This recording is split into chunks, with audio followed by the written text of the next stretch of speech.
गेल्या अनेक वर्षापासून संस्थे कुटुंबियांनी या तालुक्याच्या जनतेची सेवा केली. तो वेल्हा असेल, तो मुळशीचा भाग असेल, तो भोरचा भाग असेल, दुसऱ्या कुठल्याही गोष्टीचा कधी विचार केला नाही. इथं शिक्षण संस्था उभी कर, इथं कारखाना उभा कर.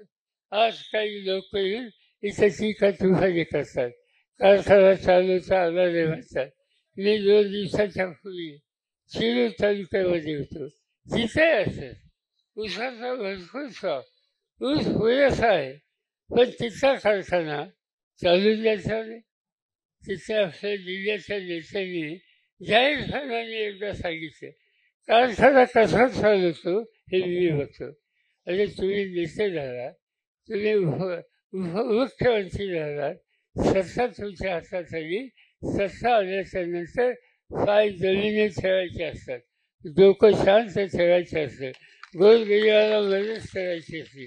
त्या सत्तेतून जो संकटात आहे त्याला बाहेर काढण्यासाठी सत्ता ही वापरायची असते. आज राज्याचे काही प्रश्न असतील तर ते प्रश्न सोडवण्याचा अधिकार, जबाबदारी या जिल्हा मंत्र्यांना टाळता येणार नाही. ती जबाबदारी फारायची नाही आणि इथे दमदस्ती करायची. ठीक आहे, तुम्ही तुमच्या हातामध्ये सत्ता, त्या सत्तेवर तुम्ही या प्रकारची भाषा तुम्ही बोलाल, पण उद्या मतदानाला आमचा माणूस तिथं जाईल त्यावेळेला तुमच्या या दमदस्तीची अजिबात भेट घालणार नाही. तो त्या ठिकाणी निकाल घेईल आणि तोच निकाल उद्याच्या 20 तारखेला आपल्याला घ्यायचा आहे.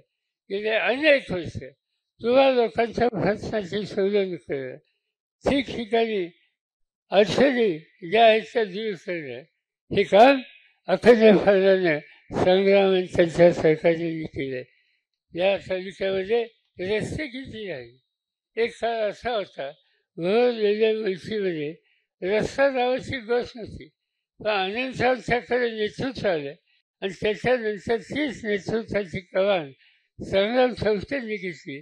आज मी स्वतः बघतोय की आपल्या पुणे जिल्ह्यामध्ये कोणत्याही तालुक्यात झाले नाही इतके रस्ते आज भोर तालुक्यामध्ये आणि या भागामध्ये आले. आणि त्यासाठी अहोरात्र कष्ट करणं, केंद्र सरकार, राज्य सरकार त्यांना ही गोष्ट पटवून देणं, त्यांची मान्यता घेणं आणि या विकासाच्या कामाला गती देणं, हेच एक काम संग्राम संस्थेने गेले अनेक वर्ष केलेले. आणि म्हणून तुमच्यामध्ये काम करणारा, तुमच्यामध्ये सहकार्य करणारा तुमच्या खासदार सुप्रिया सुळे यांना प्रत्येक गोष्टीमध्ये विकासाच्या कामात साथ देणारा असा कर्तृत्ववान प्रतिनिधी आपल्या सगळ्यांच्या सोबत दिला आहे. आणि त्यांची खून मी सांगायची गरज नाही. हाताचा फंजा, की जो फंजा एकेकाळी देशाचं राजकारण बदलण्यासाठी इंदिरा गांधी त्या फंजाच्या मार्फत हा देश उभा केला. नंतरच्या काळामध्ये अनेकांनी ते कर्तृत्व पंजा हातात घेऊन दिलं. त्याच पंजाच्या सोबतचं वचन तुम्ही द्यावा आणि मोठ्या वचने संग्रामाने विजय करा. मी तुम्हाला खात्री देतो, उद्या त्याला महाराष्ट्राचं चित्र बदलायचं फळ आम्ही लोकांनी केलेलं आहे. आम्ही सगळीकडे घेतोय. महाराष्ट्रामध्ये अलीकडच्या काळात माझा एक जिल्हा राहिला नाही. मी सुरुवात केली नागपूर यांच्या भागावरच्या भागातून, तिथून वर्ध्याला गेलो, यवतमाळला गेलो, अमरावतीला गेलो, त्याच्यानंतर बुलढाण्याला गेलो, तिथून नांदेडला गेलो, परभणीला गेलो, जालन्याला गेलो, बीडला गेलो, औरंगाबादला गेलो आणि तिथून खानदेशामध्ये गेलो. जळगाव असेल, धुळे असेल, नाशिक असेल, या भागाचे दौरे केले आणि पश्चिम महाराष्ट्राच्या भागाचे सुद्धा या ठिकाणी आम्ही लोकांनी ठिकठिकाणी सभा केल्या. काय दिसतंय, मी अनेक वर्ष समाजकारणात आहे, तुम्हाला सांगतोय. यंदा शेवटी मला महाराष्ट्राच्या विधानसभेमध्ये जाऊन किंवा संसदेमध्ये जाऊन 56 वर्ष झाली. 56 वर्ष महाराष्ट्राच्या कानाकोपऱ्यात मी गेलेलो नाही आणि या महिन्यामध्ये सुद्धा गेलो. ठिकठिकाणी मला लोक एकच दिसतात. लोक एकच सांगतात काही करा, एक व्हा आणि महाराष्ट्रामध्ये परिवर्तन करा. आणि तो एक होण्याचा निकाल आम्ही सगळ्यांनी घेऊन आज आम्ही कामाला लागले. मी तुम्हाला खात्री देऊ इच्छितो की तुम्ही तुमच्या मतदारसंघ भोर असेल, वेल्हे असेल किंवा मुळशी असेल, या सगळ्या ठिकाणी जाणून मतदान करा. म्हणजे उभं राहिलं, लोकशाहीमध्ये उभं राहण्याचा अधिकार आहे.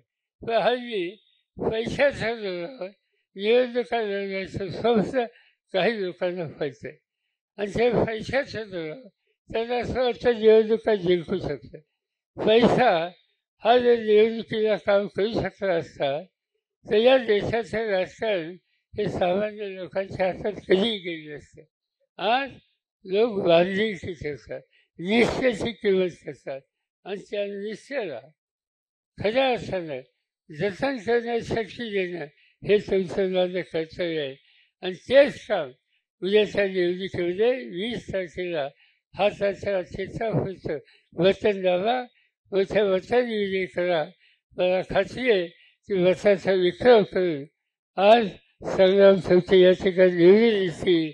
आणि ज्यांनी या मावळ भागाच्या अडचणीच्या डोंगरफाळीच्या तालुक्यामध्ये मतदारसंघामध्ये लोकांची सेवा केली, अनेक विकासाची कामं केली.